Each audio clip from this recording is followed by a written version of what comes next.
Yo, c'est Yann, salut à tous. Aujourd'hui, je vous fais une vidéo. C'est ma première vidéo YouTube de toute ma vie et probablement la dernière. Non, ça on verra. Je vous fais cette vidéo parce que du haut de mes quelques abonnés, j'ai eu pas mal de demandes par rapport à une nouvelle discipline que je suis en train d'apprendre, qui est le drone FPV. Et du coup, bah voilà, je voulais faire mes premiers retours en tout cas sur ce drone, sur la discipline, sur comment aborder la chose, comment s'y mettre. Les grosses et nombreuses erreurs que j'ai faites, que vous ferez aussi sans doute. Et voilà, l'idée en tout cas, c'est de vous donner mon retour d'expérience, essayer de vous donner des informations que j'ai eu du mal en tout cas à trouver sur YouTube et sur d'autres forums. Donc voilà, je vais essayer d'être assez complet, assez bref. Et encore une fois, bah voilà, soyez indulgents, c'est c'est ma première vidéo YouTube. Alors premier point, pourquoi je me suis mis au drone FPV? Moi, il faut savoir que ça fait déjà plusieurs années que je suis télépilote professionnel certifié, on va dire, en France de drone. Donc j'ai l'habitude de voler sur des drones stabilisés classiques. Actuellement j'ai un Mavic R2S, j'ai eu aussi un Mavic Pro par le passé, j'ai piloté aussi voilà des Phantom et un Inspire une fois. Donc c'est des plans qui sont très cinématiques d'habitude, mais ces drones en tout cas ne permettent pas d'avoir des plans très dynamiques et très sportifs, on va dire. Donc forcément, comme d'autres, j'ai été intéressé par le drone FPV depuis plusieurs mois, plusieurs années. Et j'avais une peur bleue de me mettre dedans parce que tout ce qu'il en ressortait, c'était qu'avec le FPV, on crache tout le temps. Du coup, il faut remplacer, il faut bidouiller. C'est de la micro-électronique, on va dire, donc c'est assez dur de mettre les mains dedans. J'avais peur de perdre forcément beaucoup d'argent dedans parce que à force de le cracher, toutes ces choses-là, enfin voilà, ça rassure pas. Surtout qu'on sait que quand on a l'habitude de voler avec des drones classiques, des Mavic on va dire, tout est automatisé, donc en fait vous risquez rien, clairement il y a des détecteurs d'obstacles de partout, vous pouvez, alors même si ça m'est arrivé de me prendre un arbre par le passé, mais vous pouvez clairement voler sans trop de risques, et votre matériel en tout cas il lui arrivera rien, ce qui n'est pas du tout le cas des drones FPV.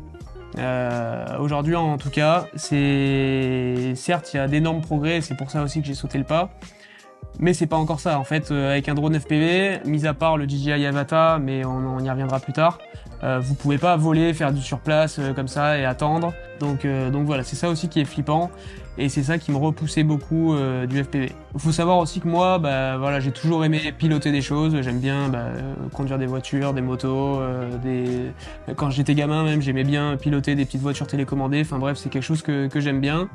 Et du coup, le drone FPV, en fait, c'est quelque chose de vraiment immersif. Donc pour ceux qui savent pas, en fait, le drone FPV, bon, ça paraît classique comme ça, mais c'est un drone comme celui-ci que vous pilotez avec des lunettes immersives, hein, des masques FPV.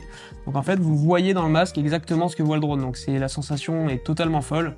En fait, vous avez l'impression clairement de voler avec ce drone. Et voilà, donc vous le pilotez à distance, donc avec cette magnifique radiocommande. Vous le pilotez à distance et vous avez la possibilité vraiment d'avoir des suivis qui sont totalement immersifs, de faire vous avez peut-être sans doute vu, mais des suivis de voitures par exemple, des suivis d'actions de sport qui sont ultra rapides, qu'un drone classique ne pourrait pas faire.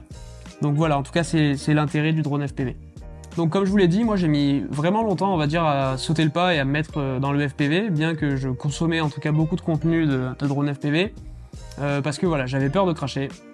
Et jusqu'au jour où DJI, ces génies, ont sorti le DJI Avata. Si vous l'avez pas vu, en tout cas, je vous invite à aller le voir sur le site DJI, de voir les vidéos de présentation, de voir un peu ce qui diffère d'un drone classique. Mais en gros, c'est pas leur premier parce qu'ils avaient déjà sorti un drone FPV par le passé, mais en tout cas, c'est le premier qui est aussi abouti selon moi et qui permet de se lancer dans la discipline, de se mettre au FPV sans prendre trop de risques. J'ai un pote qui vient d'en acheter un aussi et du coup on est parti voler ensemble. Clairement c'est impressionnant en fait, vous pouvez avoir quasiment l'intégralité des avantages du FPV et pour autant vous avez des sécurités, vous avez des détecteurs d'obstacles, vous avez un mode stabilisé, enfin bref c'est vraiment génial. Et du coup quand j'ai vu que DJI avait sorti ça, je me suis dit ok, en fait toutes mes peurs liées au FPV, donc les peurs de se crasher, surtout, les peurs de perdre beaucoup d'argent à force de changer à chaque fois, surtout que à l'époque pour faire voler un FPV, il fallait absolument mettre une GoPro par-dessus pour avoir le rendu, donc en gros ça veut dire si tu crashes, tu perds ton FPV, tu perds ta GoPro, tu perds les filtres que t'as mis dessus, tu perds les batteries, enfin bref ça coûte une blinde à chaque fois. Et donc quand DJI a sorti ça, je me suis dit ok, en fait c'est le moment clairement d'apprendre le FPV. Je peux en tout cas ne pas trop me ruiner si jamais ça se passe mal, donc je vais me lancer là-dedans. Donc là, clairement, voilà, je me suis mis en tête de me mettre dans le FPV. Donc quand on commence le FPV, la première chose à faire, forcément, c'est faire du simulateur. Donc la première chose que j'ai faite, c'est télécharger ce fameux simulateur, donc qui s'appelle Liftoff et qui est disponible sur Mac, mais également sur Windows. Et l'idée, c'est d'aller commencer à essayer de piloter de façon virtuelle. Donc à l'époque, et je crois que c'est encore le cas, la majorité des radiocommandes étaient sold out de partout. Donc j'ai dû commencer avec une manette de PS4, il me semble, sur le fameux simulateur Liftoff, et clairement c'est une galère. Je vous le recommande pas du tout, sauf si vraiment vous êtes trop pressé comme moi et que vous voulez essayer. Mais en fait ça sert à rien, j'ai quasiment pas avancé avec la manette parce que c'est pas du tout les mêmes commandes. Du coup j'ai juste j'ai découvert on va dire le simulateur, mais j'ai rien appris avec ça. Et donc, je me suis mis d'alerte un peu sur tous les sites pour pouvoir acheter une radiocommande dès qu'elle était disponible. Donc j'hésitais entre la radiocommande de DJI ou la radiocommande TBS Tango 2 que j'ai acheté du coup, qui elle du coup est une vraie radiocommande de FPV. Et je me suis dit en fait la première qui est dispo, je l'achète et je commence le simulateur. Donc il se trouve que c'est celle-là, la vraie radiocommande de FPV qui est sortie en premier parce que celle de DJI était toujours sold out. Donc, quelques jours plus tard, je reçois ma fameuse radiocommande par la poste. Je décide donc de faire mes premiers vols sur le simulateur avec la radiocommande. Et là, clairement, c'est une grosse claque.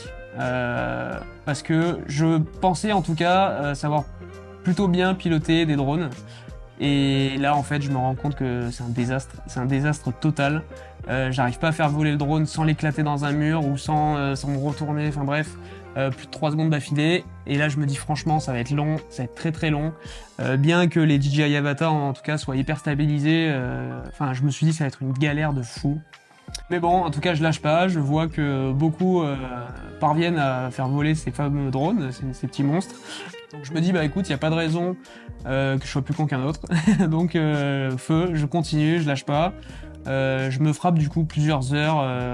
Je crois qu'au total, là, je dois être à peut-être 50 heures de simulateur.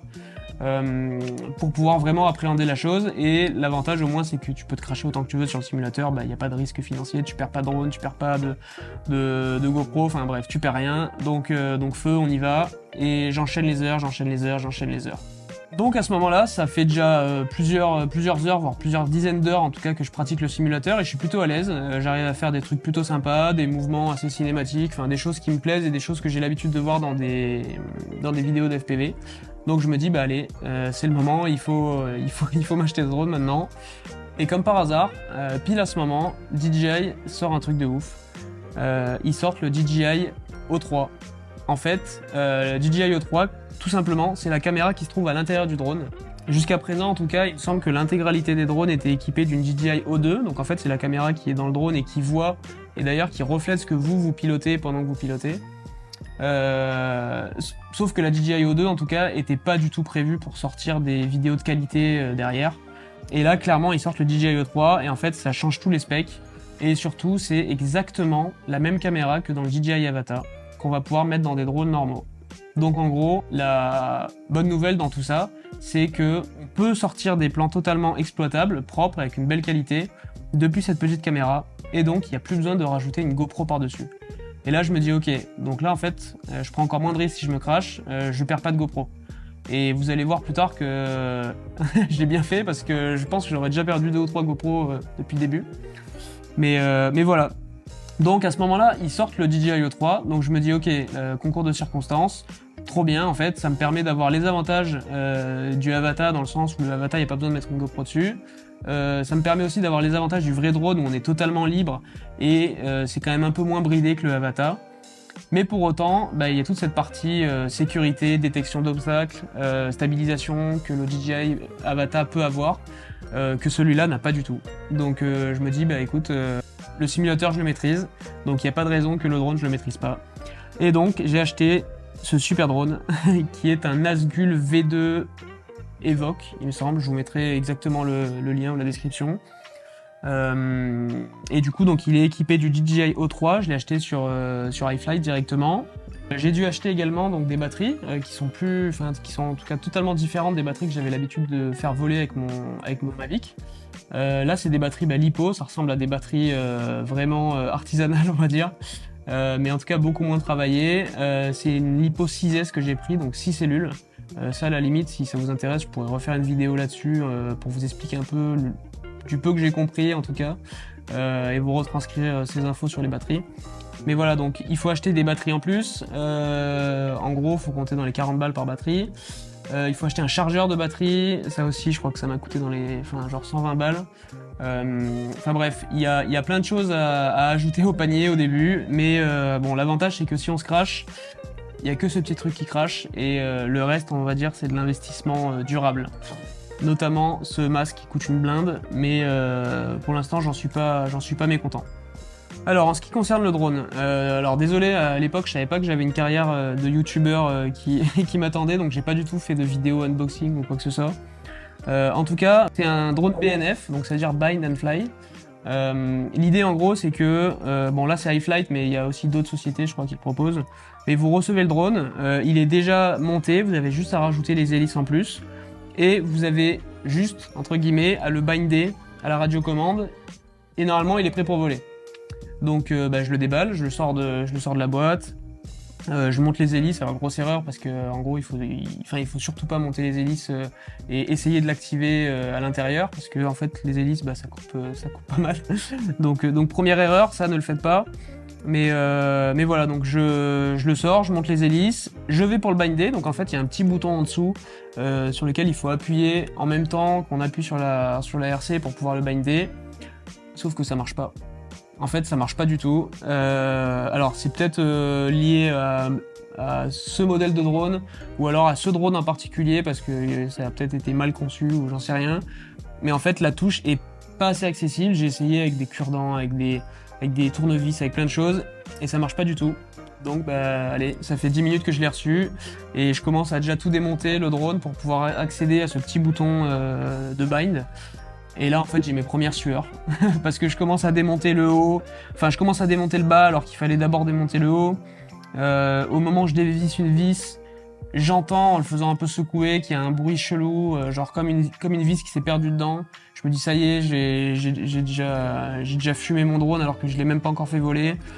Enfin bref, y a rien qui va quand je le reçois, parce que en fait j'étais pas prêt, je connaissais rien à ce monde.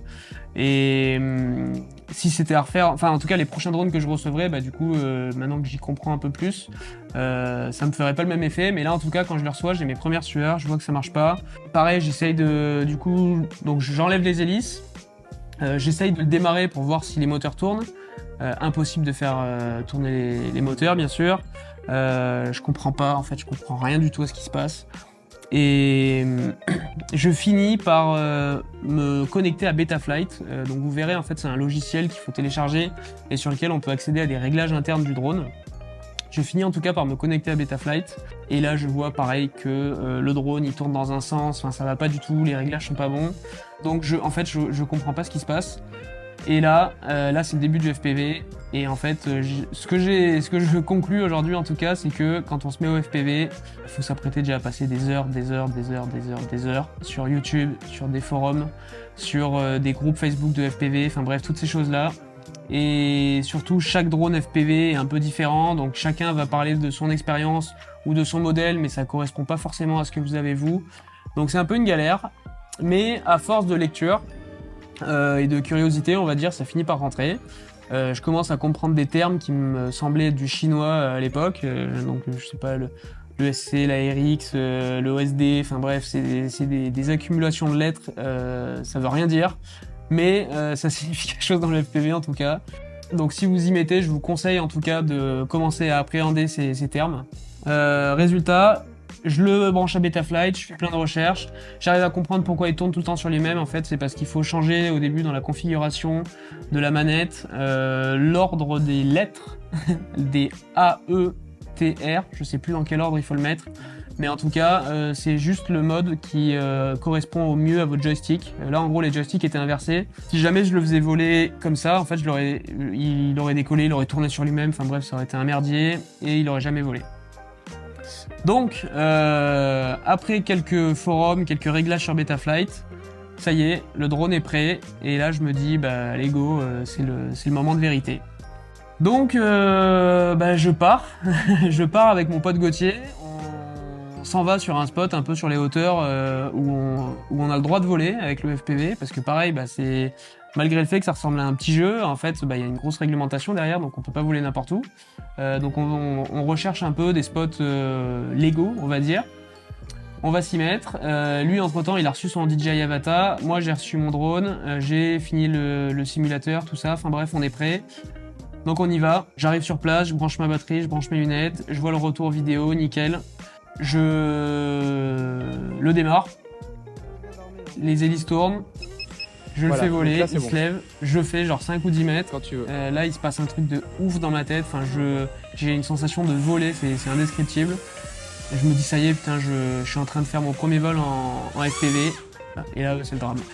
Et là, en fait, au bout de genre 6 secondes peut-être, et le drone se met à vriller d'un coup, à tourner dans tous les sens. Laisse-le là où il est. Et jusqu'au moment où il se crache. Tu peux le faire biper. Dégoûté. Bon, ça va qu'on était deux à ce moment-là, donc c'est toujours plus simple, on va dire, d'appréhender ces choses et de pouvoir gérer sa patience. Donc bah go, on va le chercher, on marche un peu pour le récupérer. Au final, il se trouve qu'il s'était planté dans un arbre, donc le drone n'avait rien du tout. J'avais par chance dans mes réglages activé le fameux beeper derrière la radiocommande.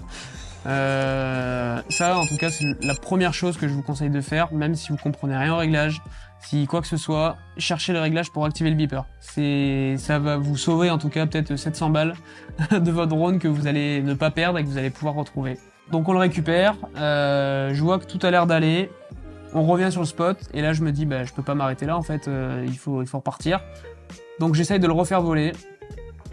Et là, bah, il vole plus en fait. Il décolle plus du tout. On voit qu'il y a un moteur qui tourne pas. Donc il y a une succession en fait. On essaie de le faire voler, mais le drone tombe sur lui-même. Enfin, on essaye vraiment plein de fois. Si les hélices sont pas assez serrées ou alors elles sont trop serrées. Donc on fait plusieurs tests. Ça marche toujours pas. Par chance, j'avais pris mon ordi avec moi sur place. Donc je prends mon ordi, je connecte mon drone à Betaflight pour voir en fait ce qui va pas. Et là, bah, en fait, c'est pareil, c'est du chinois pour moi, j'y comprends strictement rien. Je vois des courbes de partout, des graphiques. On essaye de copier-coller des réglages qu'on a vus sur Internet. Ça marche pas. Enfin bref, il n'y a rien qui va, j'y comprends rien. Ça me saoule, je perds ma patience. Et du coup, bah, là, je me dis, bah, vas-y, stop, on arrête pour aujourd'hui. Le soir, je m'y remettrai à tête reposée. J'essaierai de repasser ma nuit sur des forums. Et peut-être qu'avec un peu de chance, ça marchera. Effectivement, je passe ma nuit sur Betaflight. Du coup, après des heures de recherche, j'insiste sur des heures.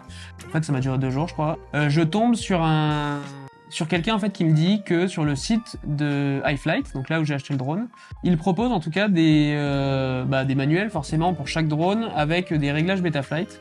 Et en fait, c'est juste un code ou un fichier, on va dire, à intégrer dans Betaflight. Il y a 2 clics à faire et là, ça reset en tout cas le drone sur ces réglages-là. Donc je me dis, bah ok, si eux ils proposent ça, c'est que c'est des réglages en tout cas qui sont censés marcher pour d'autres et pour eux vu qu'ils les testent à chaque fois avant de les envoyer. Donc je me dis, bah ça va fonctionner. Donc je rentre le fichier, je redémarre le drone, tout ça, j'enlève les hélices, je remets une batterie pour pouvoir le faire démarrer et pour pouvoir tester les moteurs sur Betaflight. Et là, bah, ça marche en fait. Les 4 moteurs marchent nickel, ils sont tous équilibrés, il y a tout qui se passe bien. Et du coup, bah, je me dis en fait c'était juste un problème de réglage. Donc là en fait je suis trop content, je repars, je me remotive, du coup je me refais une session sur le simulateur, je suis ultra chaud et là en fait la seule chose que j'attends bah, c'est d'aller revoler. Mais clairement je me dis j'irai pas tout seul, j'irai pas tout seul parce que la première fois si je m'étais planté et que Gauthier n'avait pas été là, bah, je sais pas du tout comment j'aurais fait, peut-être que j'aurais jamais retrouvé le drone, j'aurais peut-être réagi différemment, donc en tout cas j'attends de voir quand est-ce qu'on peut voler tous les deux. Et là, on se trouve un jour dans les jours qui suivent. On va sur un autre spot, toujours légal. On va sur un autre spot pour voler qui paraît en tout cas plus plat, plus dégagé. Et là, donc je démarre les moteurs, j'envoie un peu de gaz, et le truc vole. Et le truc vole plutôt bien. Et là, je commence à me faire des kiffs de ouf. Là, j'ai l'impression d'être sur le simulateur, mais en version 3000. J'ai les mains qui tremblent et tout. Enfin bref, je suis en train de voler. Dans ma tête, je me dis, il y a aussi 800 balles à moi qui sont en train de voler et que je veux pas cracher. Donc j'essaye d'y aller un peu mollo au début, mais en fait, je suis tellement excité et j'ai tellement l'habitude de faire du simulateur que je m'enflamme de ouf. Je commence à faire des courbes qui sont assez sympas, on va dire, pour moi. On finit les 2 vols, on s'arrête. Je vais dérusher pour regarder un peu les rushs que j'ai filmés, je regarde. Et là, c'est ouf. Franchement, la qualité du DJI E3, elle est très propre. Franchement, pour moi, c'est totalement comparable à la qualité d'une GoPro. C'est clairement une qualité en tout cas que je pourrais me servir pour des vidéos pro, pour des vidéos que je facture, que je vends. Et donc ma seule envie du coup c'est de retourner voler. Donc là on repart voler, on retourne sur le même spot où on était beaucoup plus confiant. Je commence à le brancher, tout ça, confiant mais pas trop non plus. Je me dis clairement je suis jamais trop loin du crash donc je vais éviter de faire le con. Je l'allume, je démarre les gaz, je pars. Ça se passe hyper bien, c'est fluide. La dernière fois, la fois d'avant en tout cas, j'avais des petits tremblements sur les hélices et tout. Là, je les ai pas du tout. Donc c'est juste trop du kiff. Et je commence à voler, je pars, je m'éloigne un peu, je passe derrière une petite montagne. Et là, de nouveau, c'est le drame. C'est le drame. Perte de signal totale dans les lunettes. Et je vois en fait au bout d'1 seconde, sachant que c'est très très très très long, 1 seconde, je vois au bout d'1 seconde que le signal y reviendra pas. Donc du coup j'éteins les gaz. J'accepte le fait en tout cas de crasher le drone, mais en tout cas au niveau sécurité, je préfère ça plutôt qu'il aille se crasher plus loin et tomber sur une route, bon qui était loin, mais sur une route, sur des gens, enfin bref. Donc j'accepte en tout cas de crasher le drone. Et là, je me dis, ça fait chier, quoi. En fait, on repart dans les problèmes du FPV, où ça crache, où j'ai une perte de signal parce que j'en sais rien, peut-être qu'il y avait des interférences, peut-être que quand c'est passé derrière la montagne, peut-être que le signal n'est pas du tout passé, peut-être qu'il y avait des arbres, j'en sais rien, j'en sais strictement rien encore aujourd'hui. Mais en tout cas, j'ai perdu le drone. Donc là, je me dis, voilà, 800 balles qui sont parties dans la fumée. En plus, clairement, l'espace était assez grand. Je me dis, je vais jamais le retrouver. Gauthier me chauffe quand même pour qu'on aille le retrouver. Lui, il avait l'air hyper confiant. Je sais pas comment, mais en tout cas, il l'était. Donc on part, on se met à aller marcher dans la montagne entre des buissons et tout. Enfin bref, c'était un peu la galère. Surtout que ma radiocommande, toutes les 2 secondes, me disait qu'elle perdait le signal du drone. Donc je ne pouvais plus le faire biper avec le fameux beeper. Et là, je me dis clairement, on va jamais le retrouver. Donc on marche. Moi, j'avais en tête en tout cas les dernières images que j'avais vues dans mon masque. Donc j'avais une idée à peu près de vers où c'était. Mais c'est pas du tout précis, quoi. Donc on marche, on le trouve pas, je le fais sonner, il sonne pas, je galère. Et là d'un coup, je me suis rappelé que DJI, en faisant la promotion de ce masque, montrait qu'on pouvait voir les dernières images avant le crash. Donc du coup, je me repasse les images dans le masque. J'arrive, à force, on se l'est repassé peut-être genre une quinzaine de fois. À force de se les repasser, on arrive à situer un point, on va dire, potentiel où le drone serait tombé, sachant que la montagne était en descente comme ça. Donc il peut être tombé là, mais il peut être aussi tombé là. Donc on se donne à peu près une idée de là où il pourrait être. Je le fais sonner toutes les 2 secondes, mais je l'entends pas. Jusqu'au moment où vraiment très lointain, j'entends un mini bip. Et là je me dis ça y est, on l'a retrouvé. Je le fais sonner, je me rapproche du bip. Le bip du coup se rapproche de moi. Et là je le retrouve. Donc refait, franchement trop content aussi. Il était en fait tombé dans un buisson, mais genre sans le bip, je ne l'aurais jamais retrouvé. Là, le drone sera encore dans la montagne. Mais le drone n'a quasiment rien, donc je le récupère. C'est là où je me dis que le drone sont hyper costauds. Même les hélices c'est du plastoc, hein. Elles ont quasiment rien, enfin à part 2-3 égratignures. La caméra elle a rien, j'avais mis un filtre dessus, il a rien. Donc là du coup on repart, on se retente quelques petits vols pour battre le fer tant qu'il est chaud. Et là c'est pareil, encore une fois c'est du kiff, hein. On reste dans un plus petit périmètre, on essaye on se fait des petits entraînements à voler un peu rapproché, à faire des rasmotes, à voir en tout cas comment le drone réagit.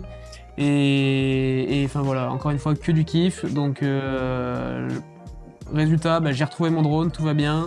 Je suis loin d'être dégoûté du FPV malgré le fait que c'est une galère de fou. Faut vraiment s'accrocher pour pouvoir avoir des résultats et pour pouvoir continuer, on va dire, à comprendre et à assimiler les termes de cette discipline. Mais voilà, donc c'est la raison pour laquelle je voulais vous faire cette vidéo. J'espère que ça répondra en tout cas aux questions que vous avez eues, même si vous étiez que 5 à m'en poser. mais voilà, je n'ai pas spécialement pour vocation à devenir youtubeur professionnel, mais c'est vraiment quelque chose, c'est une discipline qui me plaît et ça me tenait à cœur en tout cas de donner les infos à ceux qui pouvaient en bénéficier par la suite. Donc ça va être ma petite minute youtubeur, mais si vous avez des questions, des infos que vous voulez que je vous partage, ben, n'hésitez pas à m'écrire ou à me laisser des commentaires sous la vidéo. J'y répondrai volontiers. Et ce qui me plaît aussi beaucoup dans cette discipline, c'est que j'ai l'impression que c'est énormément de partage. Tout le monde est assez bienveillant quand on se pose des questions sur les groupes Facebook ou autres. Ça change totalement des drones classiques où pour le coup c'est un monde de rapaces, j'ai l'impression, mais en tout cas voilà, le FPV c'est cool. Donc voilà, j'espère qu'il y aura d'autres vidéos, j'espère que les sujets continueront de vous plaire. Et puis dans ce cas-là, je vous dis à bientôt. Ciao.